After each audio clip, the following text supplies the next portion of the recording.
Yo mga idol, kumusta? Manrek mga sports tabi nga pala.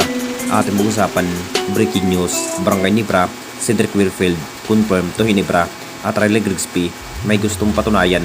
So matapos matalo ang Barangay Nibra sa nagiging derby game kontra sa Phoenix LPG, masasabing hindi pa rin satisfy ang Hinibra management sa ipinakitang performance ng ating Barangay Nibra. Bagsak pa rin ang kanilang ilalaro, ang bagong import lamang po ang naparang may kumpiyansa na manalo dahil nakapagtala pa rin ng maraming naiitala. Ito na nga ba ang mas magandang tamang gawin ng ating Barangay Nibra? Mukhang huhugot na nga ba na mas bagong player ngayong PBA Governors Cup? Balak sana ng ating Barangay Nibra, kukunin na nga ba ang nasabing player na si Cedric Wilfield?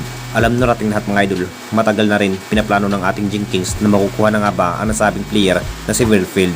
Isa rin ito si Cedric Wilfield mga idol sa naging free agent ng Busing. Pero na kay Cedric Wilfield pa rin ang masusunod kung gusto pa nga ba sa kampo ng Barangay Nibra.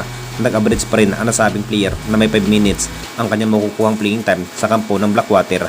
At ayon pa rin sa mga source mga idol, hindi na rin magtatagal, makukuha na nga rin ang nasabing player na si Cedric Wilfield. Undawin na nga ba sa kampo ng Barangay Nibra? Kung sakaling ganun pa rin ang magiging sistema ng ating Jenkins, puro talo ang inabot, talagang hindi na rin makakapasok pa sa quarterfinals kung bagsak ang ilalaro ngayong PBA Governors Cup. Ito na nga bang dahilan kung bakit mas interesado ang Jenkins na makuha ang nasabing player na si Cedric Wilfield? Na kay Cedric Wilfield pa rin ang sagot kung interesado pa nga ba na mapupunta ng Barangay Nibra. At dito na naman tayo sa isa pa nating balita. Riley Grigsby may gustong patunayan. Alam na rating natin mga idol, todo buhat rin ang pinikitang magandang laban ang nasabing bagong import dahil nakapagtala pa rin na may 42 points sa buong laban. Expected na rin na mas maganda pa ang pinikita sa nasabing import na may gustong patunayan pa rin ang nasabing import na si Riley Grigsby mga idol, na para bang gustong bumawi sa susunod na makakarap ng ating Barangay Nibra. Hindi na rin papayag na matalo lamang po ang Jenkins dahil ang pangako sa nasabing import, gagawin pa rin ang kanyang best performance para mabigyan na mas magandang panibagong history kahit pansamantala lamang po bilang import ng Barangay Nibra.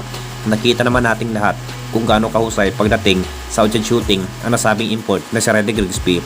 Ginulat nga ang lahat sa ipinakitang unang laban kontra sa Phoenix LPG na para bang si Justin Brownlee ang nagiging laro sa nasabing bagong import.